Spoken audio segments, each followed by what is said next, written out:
baik daripada vaksin yang sekarang ini ada. Yang membedakan apa? Yang membedakan kalau vaksin konvensional, vaksin itu vaksin klasik kan, itu komponennya dari virus. Sedangkan itu tujuannya adalah imunitas imunitas humoral, antibodi, untuk merangsang pembentukan antibodi. Kalau kita adalah imunitas seluler, kalau vaksin Nusantara, dan kita tidak memakai komponen virus, sehingga aman. Karena apa? Karena darahnya darah kita sendiri, otologus. Kemudian kita mempersiapkan sel-sel pertahanan tubuh kita atau sel-sel imun kita untuk siap menghadapi COVID. Selnya, bukan antibodi diri kita. Jadi itu sel ya yang Sel. membedakan dengan Makanya konvensional. namanya imunoterapi. Itu yang membedakan dengan Ya. antibodi dengan konvensional. Karena kalau Di konvensional dalam kan tubuh kita apabila terkena infeksi, maka akan terjadi respon. Responnya apa? Responnya adalah merubah dari sel monosit menjadi sel dendritik. Sel dendritik ini fungsinya apa? Sel dendritik ini fungsinya adalah untuk mengenal yang menyerang ini. Misalnya dalam hal ini virus COVID-19. Jadi setelah dia mengenal, kemudian sel dendritik ini akan memberikan sinyal kepada sel T. T itu ada 3, T sitotoksik, T memori, T helper. T sitotoksik, apabila datang lagi virus, oh ini nih COVID-19, dimakan sama dia yang sitotoksik. Kalau memori, dia untuk berdiferensiasi supaya sel T itu punya memori terus terhadap COVID-19. Oleh karena itu kan dibilang bahwa ini cukup sekali dan bisa jangka panjang. Nah, kalau T helper, dia akan menolong sel B untuk bereaksi terhadap COVID apabila muncul atau masuk kembali ke tubuh kita sendiri. Nah, disinilah sel B ini akan memberikan atau mengeluarkan antibodi. Jadi kita mempersiapkan sel-sel ini, bukan menciptakan antibodi. Gitu.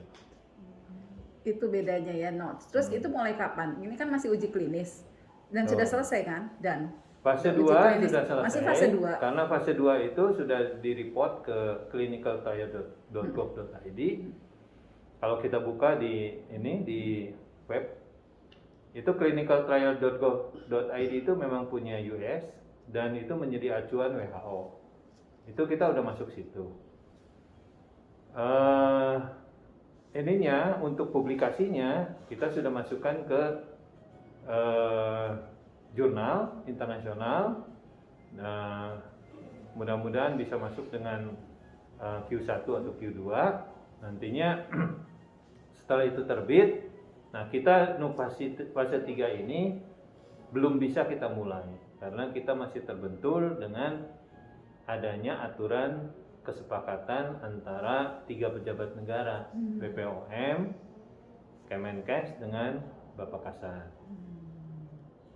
Jadi kalau ini kita kan harus taat aturan. Kalau fase 2 ini kenapa kita selesaikan? Karena dimulainya sebelum adanya MOU itu. Nah, terus sebagai parameternya bahwa dia sudah tercipta sel-sel untuk bukan antibodi ya namanya yang tadi Sel T.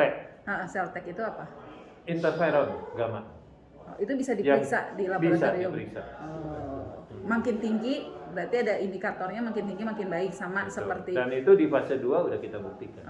Dan memang bagus sampai detik ini karena kan kalau kita yang pakai konvensional ada penurunan ya setelah antibodi. Kalau ini misalnya udah vaksin Nusantara, di vaksin yang lain yang berbasis virus, antibodinya pasti tinggi banget. Itu udah diteliti oleh sejawat Prof Nidom di Surabaya. Bagaimana kalau sebaliknya? Mereka yang divaksin Nusantara baru divaksin yang baru tadi kan naik. Kalau karena ini kan dia harus kenal dulu sama virus yang itunya. Kan itu kan virus yang dilemahkan. Kayak Sinovac itu masuk kan virus yang dilemahkan. Kalau itu virusnya udah nggak ada dan udah timbul antibody, nggak bisa. Artinya nggak bisa dibalik ya. Nggak bisa dibalik. Tapi kalau yang Dia mRNA harus apa yang itu naif. yang kayak Moderna? Nah itu kita belum ini, karena ini kemarin mencobanya pada pasien-pasien dengan yang dulu pernah divaksin. Dan yang fase 1 juga bagus kok, yang di Semarang. Itu mau dipublikasikan juga. Notes. Thank you dok. Thank you. Gila nih. Oke. Langsung deh jadi ahlinya. kita langsung berhadapan dengan ketua penelitinya langsung ya. Jadi nanti kita bincang-bincang lagi berikutnya. See you again, guys.